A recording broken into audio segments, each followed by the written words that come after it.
Sri Sachidananda Sadguru Sainath Maharaj Ki Jai. Sai Baba the Master by Parama Pujya Acharya Sri Kirala Bharadwaja Garu.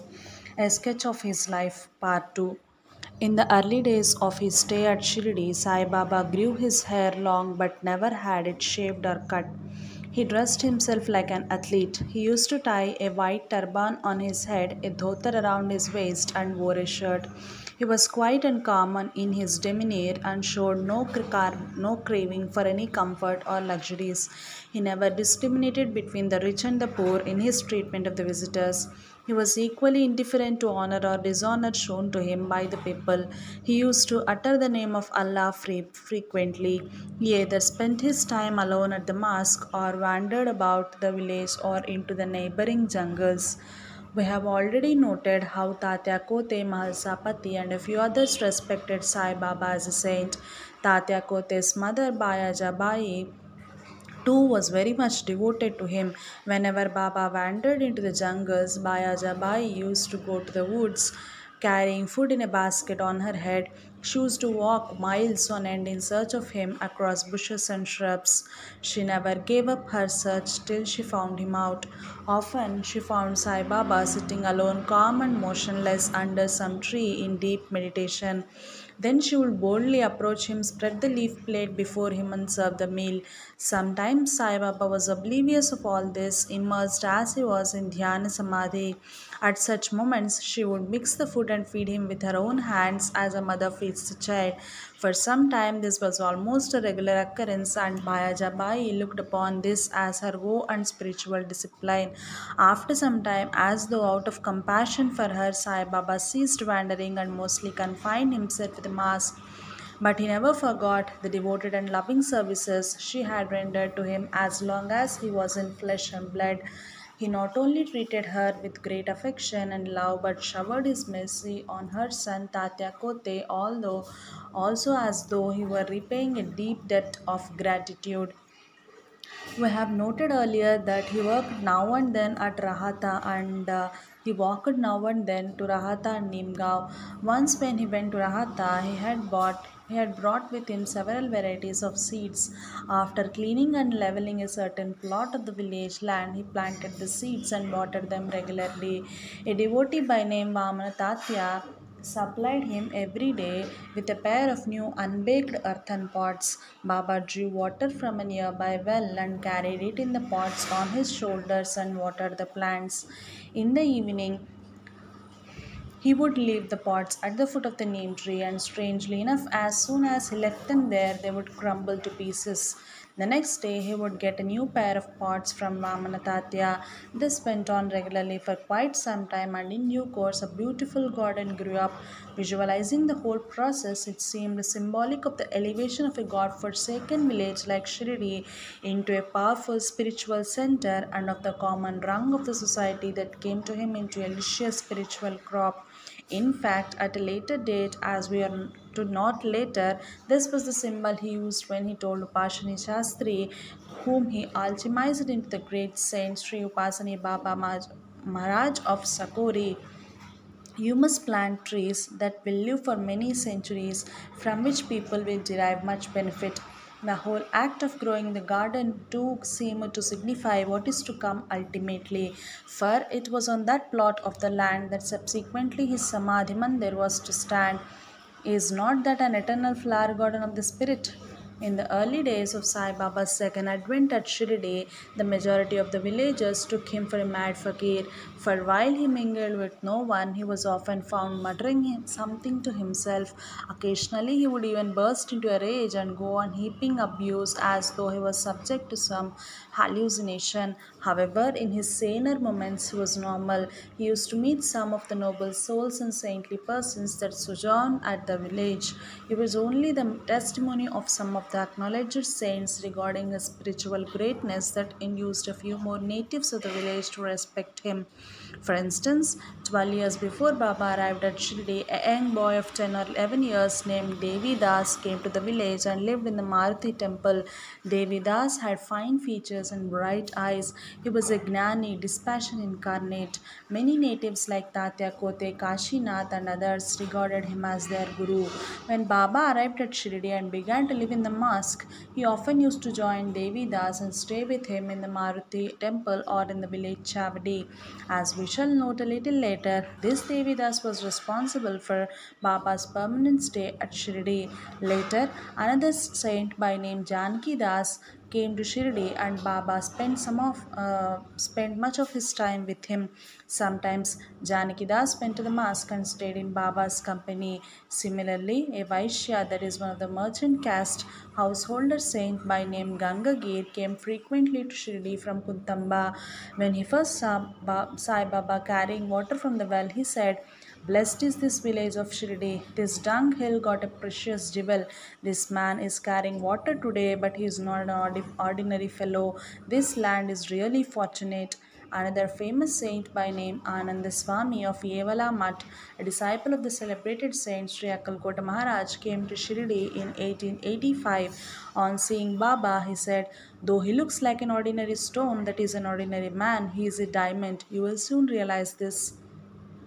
One interesting aspect of Baba's personality, besides his earlier fondness for wrestling, was his love of songs and dance. In the early years of his life at Shirdi, he used to go to Takia, the public resting place for Muslim visitors to the village at night.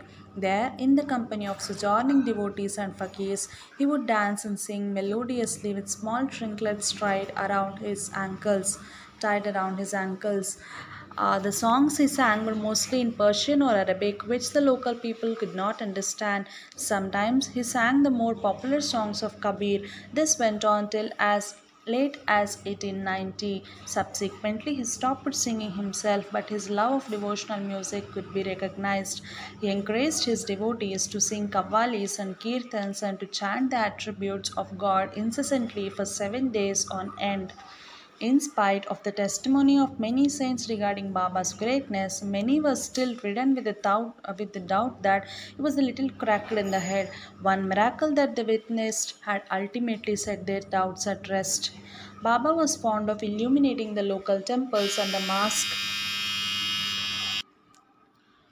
Baba was fond of illuminating the local temples and the mosque with oil lamps at night. He used to beg oil from the grocers every day, and after sunset, he used to light the earthen lamps and keep them burning throughout the night. At one stage, the grocers felt that they were wasting what little oil that they were giving him. So one day, all of them agreed among themselves and said no to him, and they curiously watched what he would do next.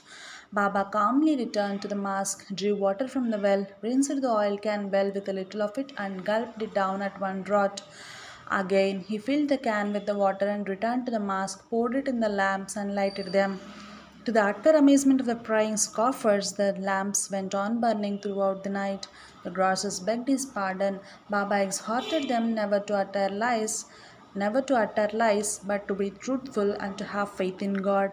The darkness of their ignorance was, as it were, driven out by the lamps of faith that he lit in their hearts, pouring the water of his grace into them, and the external act was a living symbol of what he was subtly doing with their spirits. News of this miracle flashed across the village and neighborhood like an lightning, and his fame thundered, as it were, heralding a downpour of his grace on devotees. It was the herald of a new chapter in the annals of the village and also in the lives of countless devotees that were to bask in his grace and protection. The streets of Shirdi were to overflow with streams of devotees from all parts of the country. Mask or Dwarka Mai. It would be of interest to see how the mosque looked after Baba came to reside there. R.A. Tarkhad of Bandra actually saw Baba living in the mosque. He describes it in detail. The place where he used to sit looked all outward appearances as tumble down old ramshackle sort of construction. But in that small oblong room, Sai Baba sat in the northeast corner. Opposite to him, in the opposite corner, was the sacred fire burning night and day. Next to this sacred dhuni fire were earthen pots filled with water for Baba to drink and perform ablutions. The wall had a nick in which were placed a number of earthen chilims, that is, clay pipes for smoking. Next to Baba's place on the right side were a couple of grinding stones where he occasionally used to grind corn and pulses. There was a sack of wheat and a sack of country tobacco. This tobacco was put in the earthen pipes and smoked, the pipe being offered to various devotees, smoked by them and passed on to and fro to the Baba. On the western wall was a sort of nick, as is observed in Muhammadan masjids, mosques. Opposite this nick, in the central part of the room, Sri Sai Baba partook of a little of the food which he daily begged from some houses in the village, and of the offerings made by visitors and others. These he mixed and personally distributed to some of the devotees, amongst whom were high caste Hindus, Brahmins, Muslims, and Parsis. When when a Muslim visitor came up to pay his respects with flowers, lump sugar, and coconuts, Fatiha, Muslim prayers were uttered in which Baba joined.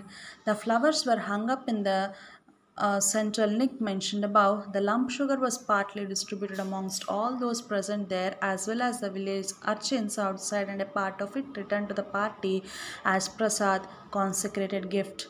The coconuts were broken up and similarly distributed. All the while, the Hindu devotee sitting there witnessed this fatiha and partook of the lump of sugar as well as pieces of coconuts with pleasure and joy. The Hindus worshipped Sri Sai Baba with all their rituals as observed in the Hindu temples. Sandal paste was applied to the Baba's forehead, chest, hands, and feet.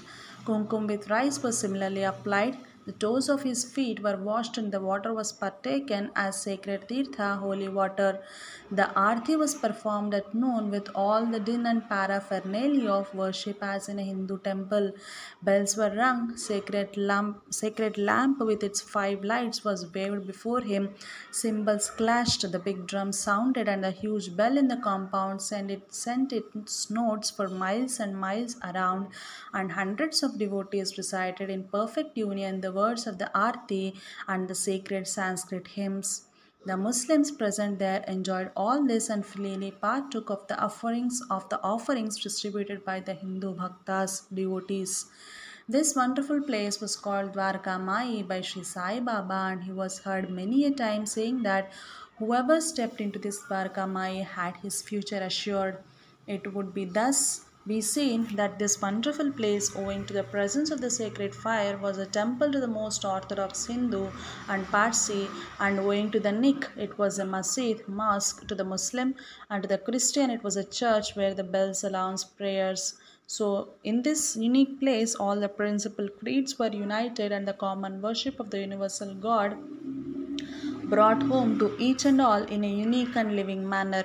Moreover, to the ordinary householder, an object lesson for carrying on his daily earthly duties with tolerance for the views and rituals of others was driven home in the most vivid and unmistakable manner.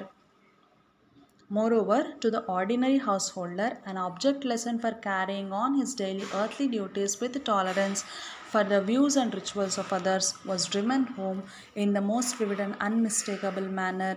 The title Dwaraka Mai, which Baba gave to the mosque, signifies this truth for which Baba stands. For the Skanda Purana explains this title as meaning the place where doors are open to all people of the four castes for accomplishing the four Purusharthas, objects of man's life. They are dharma, righteousness, artha, the means of living, kama, fulfillment of legitimate desires, and moksha, release from ignorance or imperfection. In course of time, Sai Baba came to have one more resting place, the Chavdi. Originally, it was a structure intended to be the venue of gathering of village elders to discuss matters of public concern. Once during very heavy rains, the whole mosque was wet and there was not a single dry spot left where he and his devotees could sit in comfort. In those days, it did not have the front yard covered as it is the today, nor was the floor. It was a mud mask, and its floor was smeared periodically with cow dung. On that day, on that day, when Narayana Teli proposed to Baba that they should all go to Chavdi, which is protected from the rain. Then Baba, in his characteristic manner, refused to go there himself and told the devotees to go there. His devotees insisted, and finally, taking liberties with the indulgence he showed them, held him by his arms and brought him to Shavdi. Once he slept in that place, he made it a rule to spend alternate nights in that Chavdi.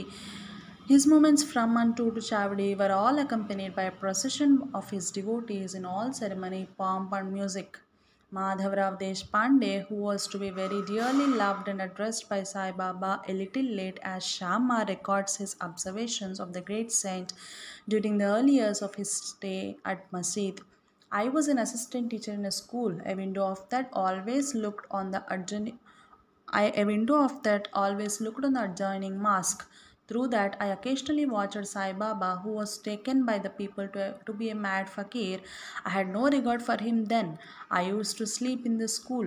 Baba was the sole occupant of the mosque, yet I could hear English, Hindi, and many languages being spoken in the mosque at night, evidently by Baba.